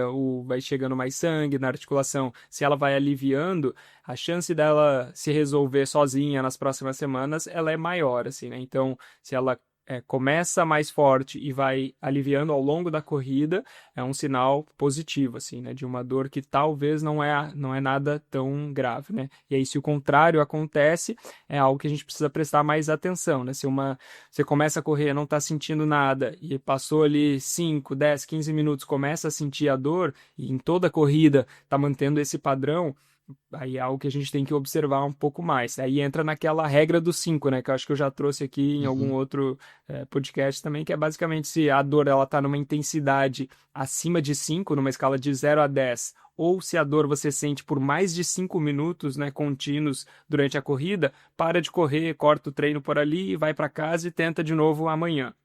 Então, essa regra dos 5 é o que eu passo sempre para os meus pacientes aqui, para eles terem em mente, né? A dor é maior do que 5 de intensidade, para, ou se a dor está sentindo, né, durante 5 minutos ou mais durante a corrida, também para e tenta novamente amanhã. Então, esse fator de quando que ela aparece é muito importante. Se começou, não está sentindo nada, mas ela foi aumentando ao longo da corrida, aí é interessante da gente reavaliar, de parar para ver, e aí tenta novamente, né, no próximo dia, né? Outro momento que essa dor pode aparecer... Posso só Oi. te falar um Claro? negócio que eu acho que. E isso, você falou uma coisa aqui que me chamou a atenção, eu não sabia. E eu acho que isso é muito importante como parâmetro de a dor, você começa correndo e tá doendo, e ela vai diminuindo, ou você começa sem dor e ela vai aumentando. Cara, isso é definidor, porque muitos atletas às vezes falam assim, pô, se começou doendo um pouquinho, mas foi diminuindo. Então, pô, não sabia que isso é um sinal positivo. Uhum, É legal isso. Eu resolvi frisar porque foi no meio de várias informações e eu acho uhum. que isso vai acabar tranquilizando a galera ou não, né? Dependendo do que tá sentindo aí. Uhum. Geralmente, assim, a gente não precisa, né? A gente não pensaria numa lesão mais grave, né? Quando a dor ela vai aliviando ao longo da corrida, assim. É a mesma coisa, né, do paciente que chega aqui pra mim e fala, pô, eu tenho muita dor ao acordar na coluna, assim, tudo travado, mas ao longo do dia vai aliviando. Geralmente, isso daí também não é nada muito sério de se resolver. Às vezes o contrário é pior, né? Pô, quando eu começo ao longo do dia, a dor vai Tá piorando. aumentando até que chega no final do dia, pô, tô todo travado. Isso aí geralmente é um prognóstico mais difícil, né, da gente resolver, não que vai ser nada muito sério, mas geralmente é mais complicado de resolver, vai demandar mais tempo depois também. Na corrida é a mesma coisa, assim, se vai aliviando, muito provavelmente é mais uma questão adaptativa ali que vai se resolver com o tempo, né? Uhum. E aí outro ponto sobre, né, esse momento da dor é se essa dor continua depois que você para de correr. E aí é algo realmente importante de você ir procurar uma ajuda, assim. Se você parou de correr e a dor continua, você continua sentindo a dor, ou no dia seguinte a dor continua presente ou tá até pior, aí isso aí é algo que realmente precisa reavaliar também. Isso não é uma dor normal de adaptação do treinamento. A dor que parou de correr, ela continua, você parado ali ou caminhando, ainda tá sentindo a dor, ou uma dor que, pô, continuou ou não sentiu nada depois da corrida, mas no dia seguinte está tudo dolorido na articulação, né? Lembrando que o local a gente vai falar depois, né? Mas aqui a gente está falando de dores nas articulações, assim, né? E aí na articulação tá dolorido ali, muito provavelmente não é só uma dor adaptativa, né? Então Uhum. esses são os parâmetros aí sobre a parte do momento, né? Sobre quando que essa dor aparece. O outro parâmetro que a gente pode levar é onde essa dor aparece, né? Que eu já introduzi agora, que quando é uma dor, né, na articulação, assim, uma dor, né, nas juntas, né, que nem a gente fala assim, que são nas dobras, né, do corpo, aí essa dor ali, a gente pensa em realmente algo que enfim, são vários motivos específicos, assim, né? Mas muito provavelmente é uma dor que não é adaptativa do treinamento. Quando é uma dor difusa, né? Uma dor que se espalha ao longo do músculo, aí a gente pensa nas dores ali adaptativas, né? Então você está Uhum. adaptando, dando estímulos progressivos para o seu corpo, é normal a gente sentir aquele desconforto que ele é um desconforto que você geralmente não consegue apontar e dizer exatamente ali, pô, é naquele centímetro ali específico que eu tô sentindo. Geralmente vai ser algo mais difuso ao longo de todo um grupo muscular, às vezes, né, de um lado mais específico, assim, mas isso tende a ser mais uma dor adaptativa e, por outro lado, quando é algo mais na articulação mesmo, né, nas dobras, assim, do corpo, no joelho, bem no tornozelo, no quadril, né, onde a cabeça do fêmur se insere, né, no trocânter ali do quadril, no acetábulo do quadril, aí a gente vai pensar em algo realmente que talvez tenha alguma rigidez a mais, alguma restrição acontecendo, alguma lesão de bursa, ou às vezes até alguma tendinite, né, que é essa conexão entre o músculo e o osso, assim. Então, esse local onde ele aparece é muito importante também, e aí esse resuminho aí, se é algo difuso, geralmente a gente pensa em adaptações, né, musculares mesmo, e se é algo mais local, que a gente consegue apontar exatamente o local, aí é muito provavelmente alguma coisa articular. E aí a gente vai pensar aí no gelo, talvez, a primeira coisa a se fazer, né?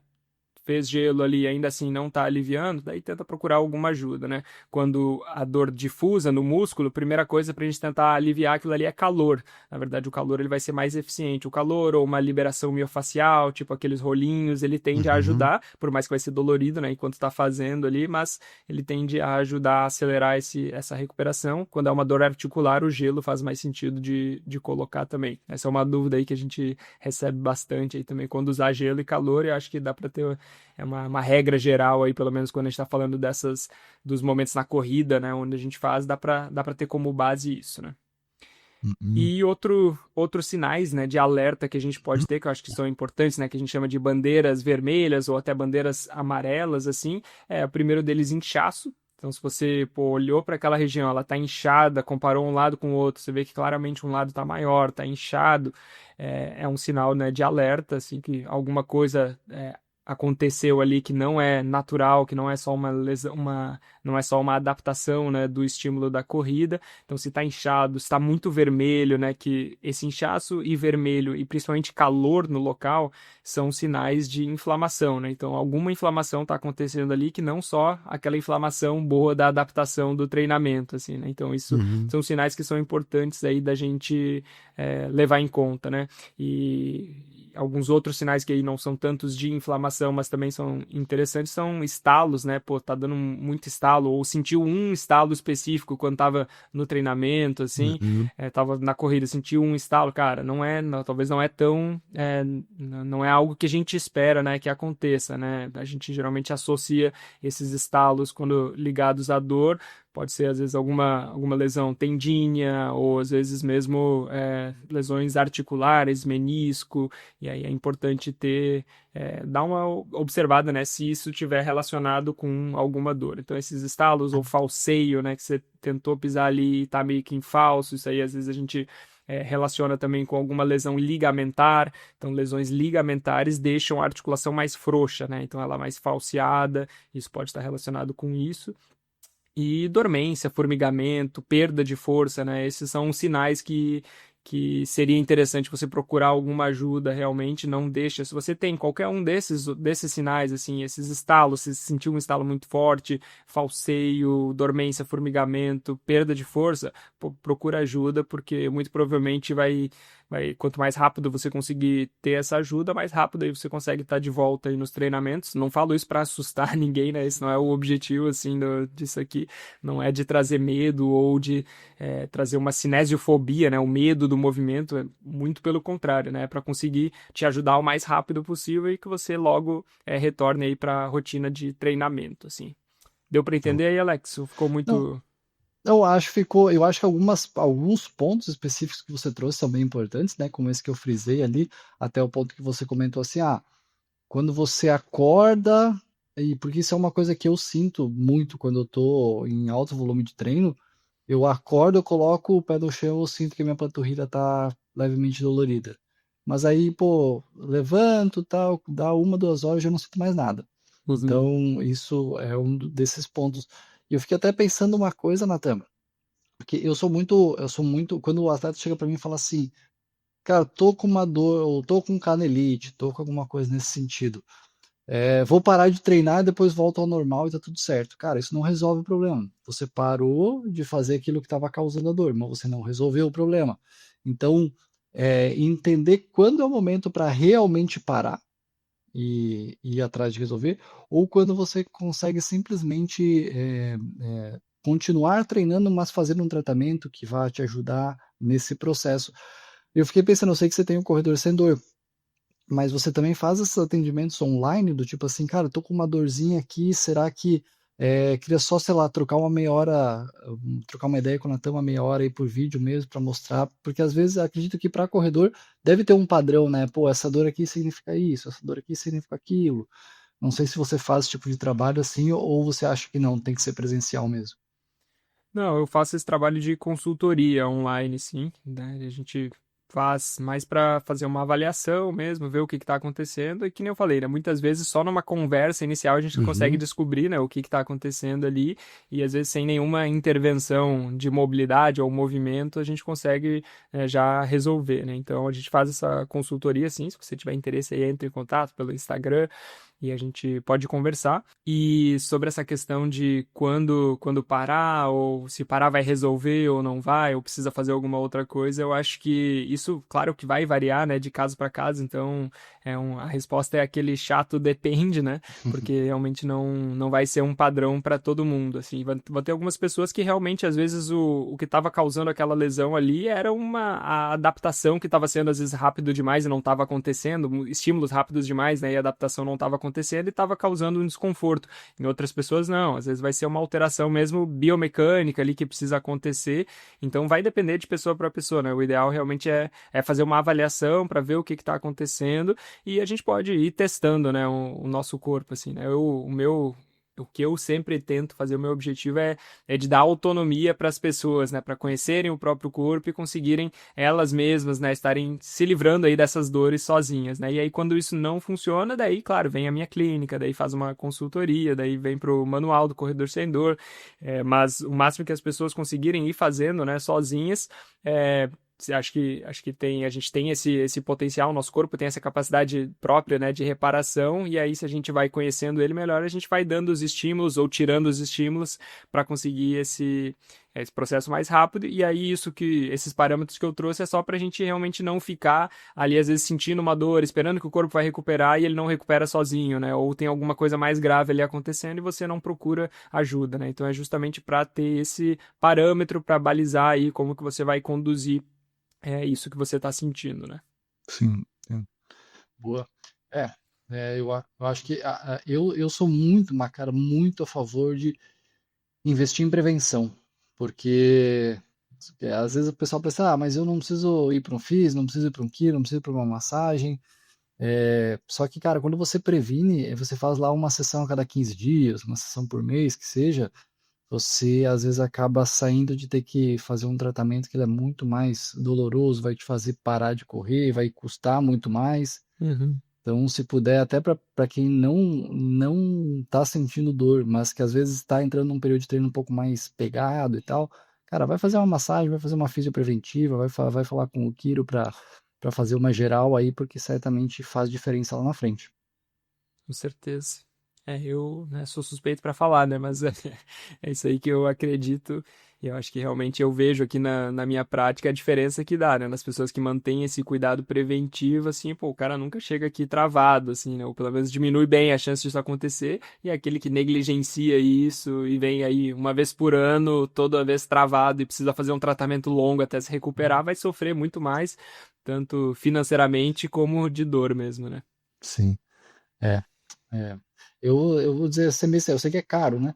Mas eu ser bem sincero, não faço isso o ano inteiro, mas quando eu tô no treinamento específico para a prova, eu faço massagem a cada 15 dias, faço fisiopreventiva, então é momentos do ano que eu escolho para isso, cara, justamente para Uhum. evitar ter que fazer depois tratamentos. É isso aí, seu Alex.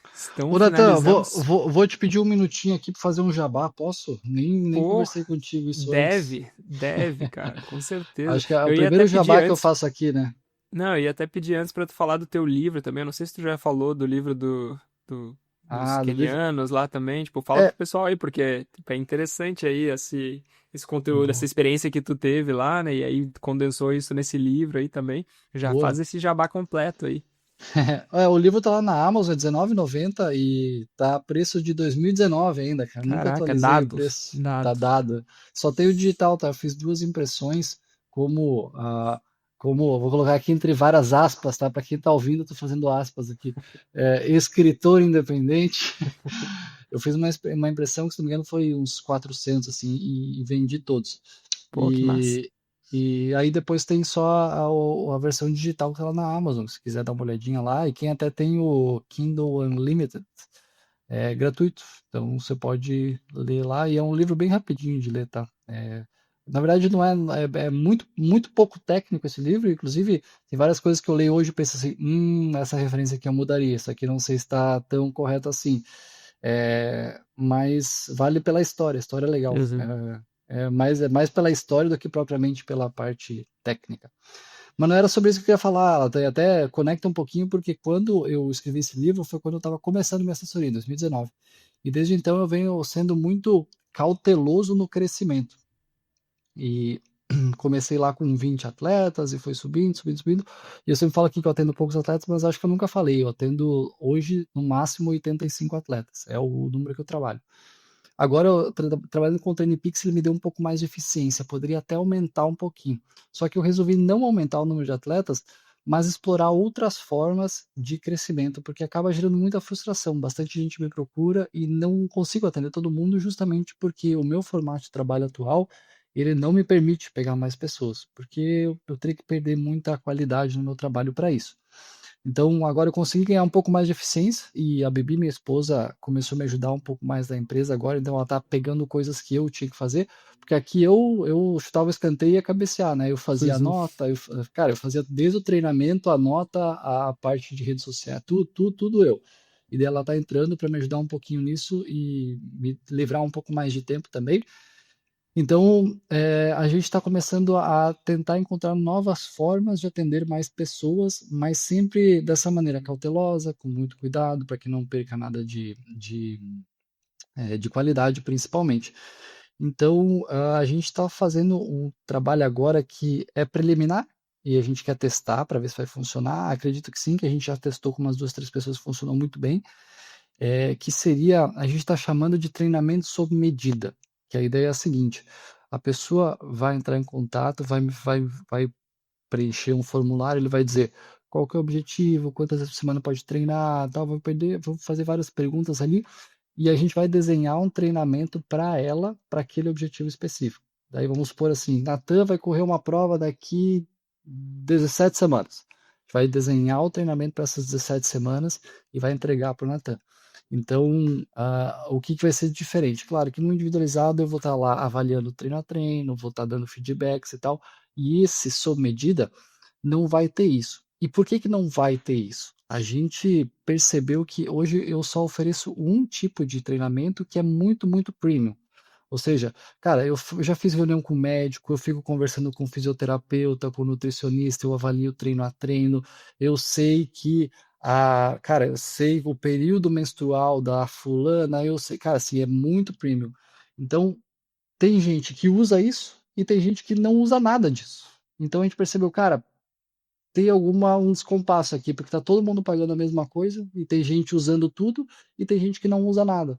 Então, o que a gente está tentando é diferenciar também para ficar um pouco mais justo para essas pessoas, para quem não usa pagamentos, e para quem usa mais, talvez vai pagar um pouquinho mais. Não os que já estão aqui, porque esse já tem um acordo com eles, mas provavelmente pessoas que vão entrar vão pagar um pouco mais.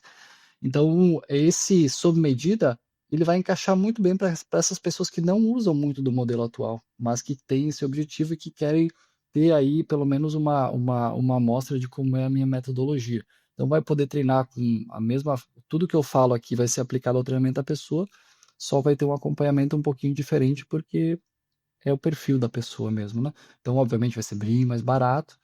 Então, eu tô querendo fazer esse teste, então por isso que a gente vai abrir ali para mais, no máximo, 10 pessoas. Então, se as pessoas que estão ouvindo aqui tiverem esse interesse, me dá um toque lá no Instagram, que a gente já tá lá no meu site, eu acho, mas me chama ali no Instagram que a gente conversa e eu explico um pouquinho melhor também. Pô, que isso, genial. Jabá Cara, feito, né? Jabá feito, jabá caraca. feito. Não, mas é muito massa mesmo. Eu acho que uma ideia muito boa aí que tu teve, porque né, a pessoa consegue, né, experimentar, não só experimentar, né, mas de fato ter acesso, né, à tua metodologia ali, mas sem precisar, talvez, né, Uhum. desembolsar toda a grana que É, teria. Às vezes a pessoa ou não tem a condição no momento ali, ou não quer não quer dedicar tanto assim, né, é, da sua é. vida para isso assim, mas ainda assim quer ter quer ter um direcionamento maior, né, de alguém que estuda E às tanto vezes, quanto às vezes tu até e a tem toda essa pessoa. experiência com esses atletas também de alto rendimento, né? Eu acho que isso é muito legal, né? Isso atrai mesmo as pessoas também. Eles É, querem treinar com o cara que treina o alto rendimento. e até pode parecer, mas, cara, eu treino muito mais atleta recreacional do que alto rendimento, né? Mas às vezes até a pessoa diz assim, pô, eu queria, mas eu não consigo ainda pagar o valor que é, e às vezes hoje a pessoa nem consegue porque não tem disponível, não consigo mais Uhum, atender ninguém, né? Então também tem isso. A gente até tentou lançar uma ideia de programas de treinamento, disse, 12 semanas para maratona, 12 semanas para meia maratona. Só que isso acaba sendo um programa muito fechado, e aí cara, eu lancei, eu já me arrependi na hora, que pensei assim, cara, a pessoa vai ter que comprar exatamente 12 semanas. Se eu prescrevi lá 4 treinos por semana, e se a pessoa puder treinar 5? Aí ela uhum, não vai ficar um dia sem treinar porque ela comprou um programa de 4 vezes por semana? Não, nesse do Sob Medida eu vou entender a rotina dela e eu vou desenhar para ela, realmente, né? uhum. Então isso vai fazer com que fique muito mais direcionado, assim. Então vai ficar muito melhor assim. Mas novamente, eu quero aumentar um pouquinho e até assim, sendo bem sincero, cara, hoje eu trabalho com esses 85 atletas e a gente poderia ter facilmente aí 150 atletas, porque o mercado é gigantesco, né? Pô, Uhum. a gente viu uma pesquisa aí da Olímpicos, tem mais de 20 milhões de corredores no Brasil, cara, tem muita gente correndo, então se quisesse realmente investir em tráfego, esse tipo de coisa, daria. Mas eu quero ser bem cauteloso em relação a isso para que realmente seja uma coisa de qualidade, sabe? Não quero perder esse pilar que a gente vem tendo há muito tempo. E se eu comecei lá em 2019 e até agora subindo aos pouquinhos, saí de 20 para 85, quero continuar indo aos pouquinhos, subindo bem, de maneira progressiva, para que o trabalho seja sempre bem feito. É isso. Então, pessoal, entre em contato aí com o Alex que vai ser sucesso. Boa, boa, jabá feita aí de 8 minutos quase, nesse canhão de audiência aqui. Mas é isso, Alex. Pô, até que fomos bem, né? Pra eu estar aí com 2, 3 horas de sono nos últimos 12 dias, né? Eu achei que ia ser É, pior, cara. isso aí, isso aí. Parou, travou o Nintendo só 2 vezes, né? Só 2 vezes aqui, mas as pessoas nem perceberam, porque eu fiz uma Já edição cortou, aqui. né? Já cortei. Mas é isso, pessoal. Obrigado aí por estarem acompanhando. Desculpa qualquer coisa aí, qualquer névoa mental que possa ter passado, se eu me enrolei demais para falar, mas me dei um desconto aí. Essas semanas aí tem sido mais difícil um pouco. Se Deus quiser, aí no próximo já vou estar com minha capacidade mental um pouco melhor, um pouco mais próximo do que era, pelo menos não vou falar melhor. Mas é isso aí, seu Alex. Nos vemos então no mês que vem para mais um Trail Lab. Boa, isso aí. Eu só vou falar agora publicamente algo que eu te falei no particular, te dar os parabéns, né? O papai Gossenheimer agora. E sugerir pro pessoal aí que envie fraldas, né, Nathan? Porque É uma forma de apoiar esse canal. isso, a fala de apoiar o canal. Se encontrar, deixa sempre um pacote de fraldas no carro aí, quando vê o Natan, entrega, cara, por favor. Isso aí. Porque é caro. E usa bastante, cara. Mais que eu imaginava. Vai aí mais de 10 por dia, tranquilamente. Caramba, ainda. Não dá pra fazer jejum intermitente aí no bebê? Ah, cara, mas é aquilo, né? Ele sabe, né? Quando a gente botou uma fralda nova, cara, é só dar 5 minutinhos ele faz de novo. Aí quando você trocou a fralda, botou uma nova, daí ele faz xixi na roupa toda. Ah, entendi, entendi. Parece que faz de propósito, cara. Mas é isso aí. É um amor. Boa, boa. Maravilha, Natan. É isso. Até mês que vem, então. Você vai pela missão ou não? Não, não, La Mission não. E para ti estamos aí reavaliando. Vamos ver como é que vai ser no próximo Trail Lab. Tem informações mais atualizadas aí. Boa, boa. Então tá, eu vou estar no La Mission, acho que a gente grava antes ainda, mas qualquer coisa a gente se encontra por lá. Fechou. Valeu! Valeu aí, seu Alex. Até a Até próxima. Valeu, mais, valeu, pessoal. falou. E lembrando que se você quiser conhecer o meu método que já ajudou vários corredores a correr sem dor, você pode fazer isso por um valor promocional esse mês, acessando o link na descrição desse episódio ou pela bio do nosso Instagram e conhecer o Manual do Corredor Sem Dor. Eu tenho tanta confiança que você vai achar o conteúdo muito útil que eu decidi assumir todo o risco para mim. Você pode testar todo o conteúdo por 7 dias e se decidir que o material não era bem aquilo que estava esperando, é só solicitar o reembolso direto na plataforma e será realizado automaticamente. Tenho certeza que você vai gostar muito do que eu preparei, mas se por qualquer motivo você não quiser continuar, tem até 7 dias para pedir o seu reembolso sem burocracia. Muito obrigado por ouvir mais esse podcast. Se você curtiu, por favor, nos avalie com 5 estrelas no seu aplicativo de podcast. Isso nos ajuda muito a ser encontrado por mais pessoas que estejam procurando conteúdos como esse e contribui para o crescimento do trail no Brasil. Se quiser nos acompanhar no Instagram, é só pesquisar por Trail Tropical Podcast e nos vemos por lá. Até o próximo e se divirta nas montanhas.